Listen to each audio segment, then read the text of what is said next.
Well, the Canadian fans are always incredible. Have been from day one, back in the summer of 1997 till now. And as someone mentioned earlier, I think it was Drew. I mean, Canada was one of the kind of cornerstone foundation pieces of our career. We owe a ton to the fans there who have supported us all these years, and quite frankly, put us on the map to an extent. We really used the momentum that we felt in Canada and the passion we felt in Canada and brought that to the States.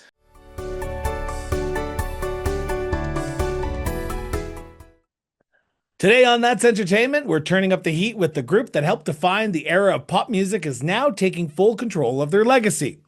With over 15 million albums sold worldwide, 8 Billboard Top 40 hits, and harmonies that melted hearts from coast to coast to coast here in Canada and around the globe, 98 Degrees became the soundtrack of a generation. But now they're not just revisiting the past, they're rewriting it. The vocal powerhouse Nick, Drew, Justin, and Jeff are back with their brand new album, Full Circle, which came out in May. It's a bold new chapter, 5 brand new songs and re recordings of their biggest hits, finally giving them ownership of the music that made them global superstars. And here's the best part about this story: 98 Degrees is hitting the road and they're bringing their heat back to Alberta. Catch them live in Calgary on July 25th and in Edmonton on July 27th as part of the epic K-Day celebrations. It's a tour stop you do not want to miss. Up next, an exclusive one-on-one interview with the guys of 98 Degrees. We're talking about legacy, reinvention, and what it means to finally call their music their own. Stay tuned, as That's Entertainment with 98 Degrees begins now. And that wraps up and that wraps up another star.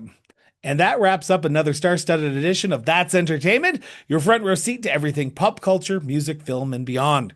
Whether it's chart-topping artists, breakout talents, or stories that go beyond the headlines, we're here to bring you closer to the moments and the people making waves in the entertainment world. So thank you so much for joining us, and don't forget, you can catch all of our episodes, bonus clips, and exclusive interviews online anytime.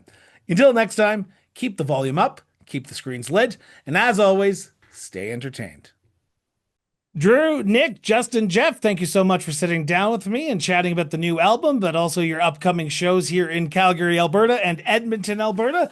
I got to start with the album, though, because that is the most important thing for myself, because I've been listening to it on repeat for the last, I'd say, about a week and a half, almost 2 weeks, since I found out that a new album had been released. Full Circle is called, and it's not just the name of the new album, it is also a metaphor of where the band is today.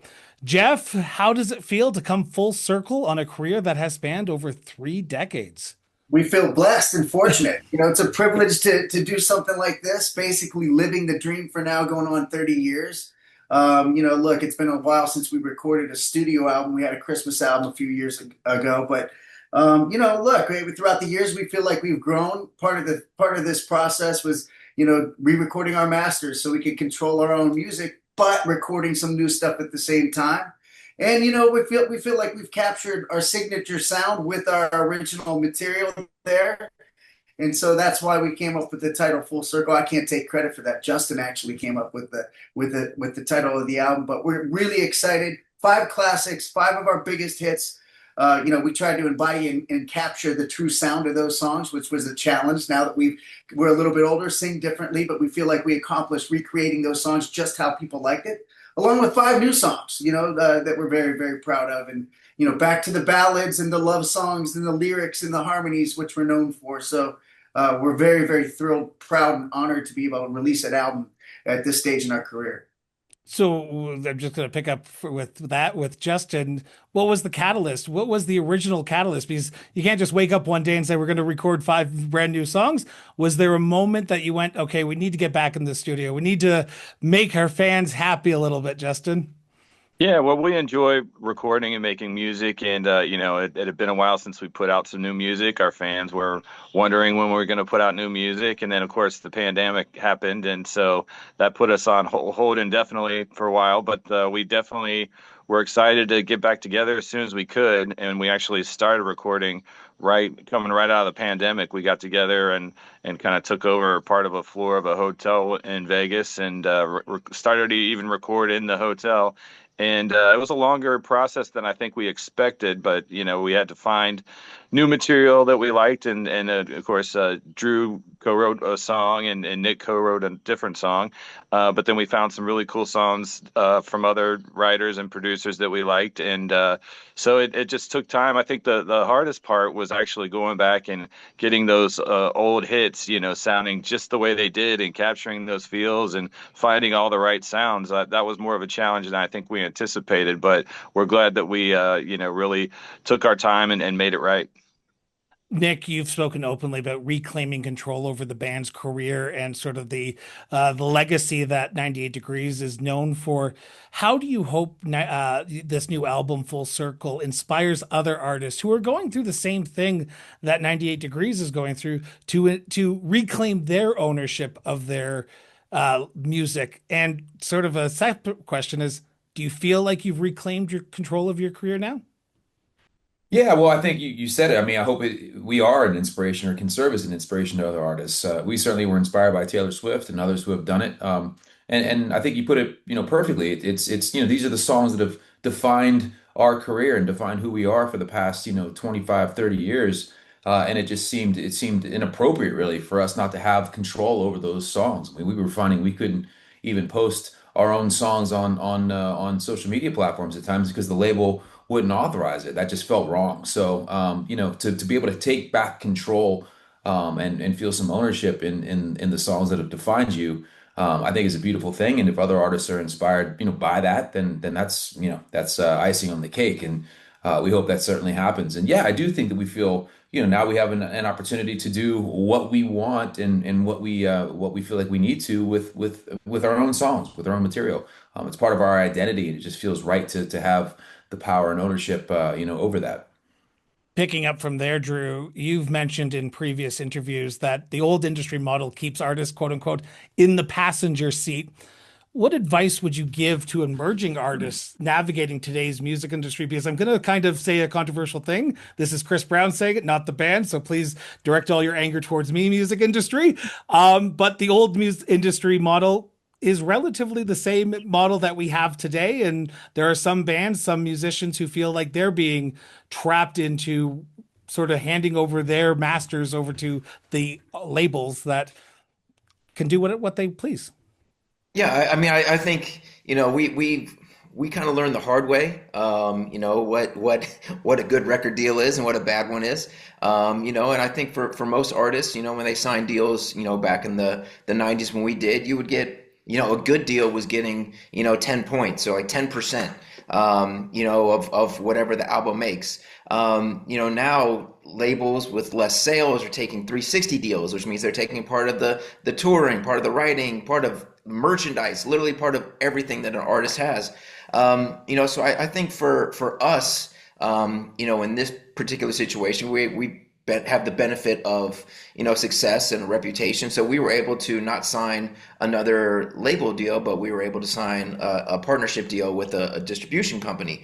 So for us, we were able to, and going back to Nick's, question, we are able to take a little bit more ownership of our careers because of that success. For new artists, hold on to as much as you can for as long as you can, because people see how they can make money off you, but those are also the same ways that you're going to be able to support yourself and control your career. So hold on to the touring, especially because, as streaming and album sales diminish, the touring is going to be where you're going to be able to have success and longevity, at least as far as financially. So, I would say, read every little word of every single contract, and find yourself a good lawyer. I'm going to follow up with anyone who wants to take this question, if you don't mind. But do you feel like you can reclaim your career because you have been established for those 3 decades, that you've been around for 30 years making music and being able to perform, and people respect you as a group?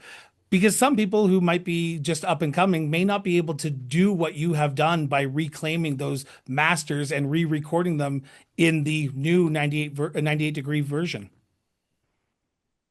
I mean, I think there's definitely certain things that, you have to have a certain amount of success and longevity in order to, have that, clause in your contract to be able to take control of your masters again. You have to have that happen. I think, Jeff, what is it, 7 years from getting out of your deal or something like that? You can, Yeah. something like that. Yep, something Yeah. like that. It's about Yeah, so 7 years. you have to have had success and longevity in order for that to even happen, or for there to even have value to the masters. So I think yes, there is an element of that. The success and the reputation allows us a little bit more options as far as that goes. But anybody can do it. I mean, if you have the fan base that wants to support you and listen to the artist version, by all means, read your contract, and if you can do it, go for it.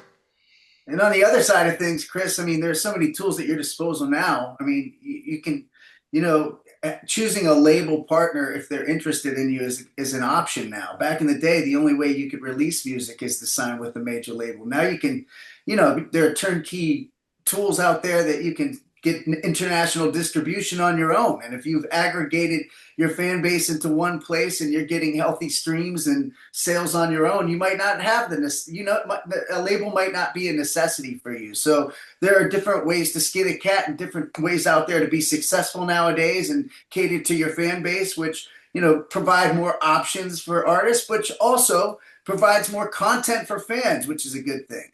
But not that we condone skinning cats.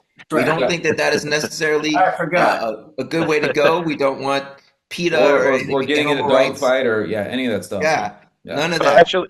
actually think it's important too to also have the fans, know that it's important for them to support your re-recorded version. So, it's important that they know to stream our 98 Degrees versions of Invisible Man, I Do, Hardest Thing, and Because of You.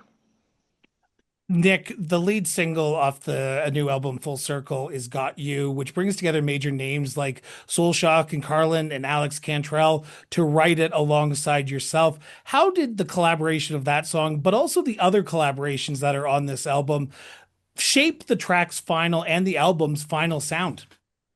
Yeah, I mean, as we said, Full Circle is kind of a celebration of where we've been and where we are and where we're going. And certainly the re-records are kind of an homage to where we've been. And then the five originals, are really, kind of where we are and where we're going. And Got You has a unique story in that I wrote it for a solo project years ago, probably late 2000s with Soul Shock and Alex and Carlin. Yeah, it was one of those songs where as soon as I wrote it, I didn't feel like it was a song for me as a solo artist. It felt like a 98 Degrees song. And so even though it took better part of almost 2 decades to get it recorded by the group, I think it's just a perfect group song, and thrilled that these guys were into doing it. And I think every one of the originals, Drew wrote a great song, which is kind of a sequel, if you will, to Hardest Thing, kind of continues that story. A beautiful song. Trembles, a great song. I think each one of the originals has its own kind of vibe, and really, at times I think we could be guilty of maybe trying to stray from the 90 degree sound a little too far. And I think this album really, we did a great job of finding songs that are truly in the 98 degree vein, if that makes any sense. And I think each one of the originals certainly, fits well with the re-records in that they all feel like 98 degree songs. Stranger Well, Things Have Happened is another one. As soon as we heard it, we were just like, man, that's a great song. We gotta record that. And Mona Lisa, thrilled that we were able to do that and do it as a duet as well. So yeah, I think each one has its own kind of identity, but they all fit under the 98 degree umbrella, if that makes any sense. while you are with five new songs, you're re-releasing some of your greatest hits. And one of the tracks on this album is different. And when I say different, I listened to it blindly, so I listened to it not knowing what I was expecting next. And one of the songs that you re-released is I Do Cherish You, but it was a little bit different than your original, and that is the Taglish version of I Do Cherish You with Katrina Valdardi. I apologize if I pronounced Katrina's last name incorrectly. I feel like the band is about to correct me in about 2 seconds. But what sparked that collaboration, and what sparked the idea of collaborating for a Taglish version of I Do Cherish You? So we were excited to have Katrina Velarde. You were so close. Katrina Velarde do that duet with us. And for us, along with Canada, the Philippines was one of the first places that we broke as a band. We had a success with the song in the States, but as a group, we weren't known. So Canada and the Philippines were two of our biggest markets early on. And so for us, that was a way for us to kind of give back to that fan base that supported us in the very beginning. And also, she can just sing. I mean, so that was kind of one of the main reasons why we did it. We were like, wow, this song. Once we heard it, we were like, this should have always been a duet. I mean, it sounds great. So it really just kind of lends a different story to what the song is. You can almost imagine, people standing at the altar singing it to each other, kind of as a wedding story. So I think for us, it was just kind of what way can we change and make these songs even better, while still keeping the same integrity to them. I want to turn to the upcoming shows here in beautiful Alberta on July 25th. I'm not saying anything, but I'm not sure if it was serendipitous that you decided to perform on my birthday in Calgary, my hometown. So I figured out that I got tickets to your show without knowing that I got tickets to your show because I said I was going to be interviewing you guys and I was told, well, I bought tickets for you. So I will be there in concert at the Grey Eagles Casino on the 25th of July, but also you'll be performing on July 27th in Edmonton as part of K Days. What are you most looking forward to being back in Alberta for these shows? Justin? Well, Well, go ahead. we love getting a chance to be in front of our fans and to feel that energy. I mean, it's fun making the music and being in the studio, but the best part is really when you get out on the stage and you get to perform for them and you feel their energy, and that really gives us more energy. So we're just thrilled to finally be back and doing shows in Canada again. Jeff, you were jumping in there. I'll throw it over to you for a second. Well, again, look, when we first were doing this Renegade Canadian tour, and we broke, we ended up doing like a mini tour through Canada. We went everywhere from Thunder Bay to Calgary to, you name it, Vancouver, Edmonton, and we're excited to get back into Calgary because we had a great experience there. That one's going to be an exciting show. It's almost sold out, if not sold out. So we're thrilled that people were excited to see us, and like Justin said and the other guy said, we feed off the energy of the crowd, and it never gets old to us. Some artists get up and kind of go through the routine. They get tired of their hits. We don't feel that way because each experience with a new audience is just that. So unique and exciting. We're very, very thrilled and excited to get back to Calgary.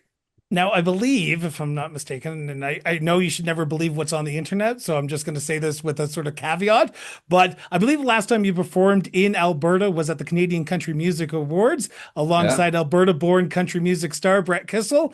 Gotta ask the sort of only question that people are probably going to be asking you when you get there is, could we see a surprise guest on stage with you to perform one of the collaborative songs that you guys did with Brett? Yeah, that'd be cool. I mean, if you're around, come on out. I think Brett's still in mourning after the Oilers lost the Cup Series. So we got to pull him out of his depression and bring him on stage. See if we can make that happen. I'm not going there because as a Calgary Flames fan, as an Edmonton Oilers rivalry, I can't mention anything about Edmonton Oilers. It's just hockey is great. But I want to sort of wrap up because I'm cautious of time and I know you guys are busy, but you're coming to Calgary, coming to Edmonton. You've already done a show in Niagara Falls. You're doing another show in Toronto. I think you believe if you have another show in Southern Ontario as well. How has the reception been from your Canadian fans so far? And how has Canada shaped your career in the 30 years that you've been doing this? Well, the Canadian fans are always incredible, have been from day one, back in the summer of 1997 till now. And as someone mentioned earlier, I think it was Drew. I mean, Canada was one of the kind of cornerstone foundation pieces of our career. We owe a ton to the fans there who have supported us all these years, and quite frankly, put us on the map to an extent. We really used the momentum that we felt in Canada and the passion we felt in Canada and brought that to the States. So we do look back on our time in Canada with incredible reverence and fondness, and like the fans there have just been incredible from day one and continue to be. So we're always psyched to come back and perform there and promote there and be there, and super excited to be once again in Alberta with our fans there in a couple weeks here. Awesome. Well, gentlemen, Nick, Drew, Jeff, Justin, I appreciate taking time out of your busy schedule to do this. We look forward to seeing you in Calgary and looking forward to hopefully, cheering for the right team, not the Edmonton Oilers, but the Calgary Flames. So thanks so much, gentlemen, for doing this. Thanks, Chris. Thank Appreciate Thanks it. for you. having us.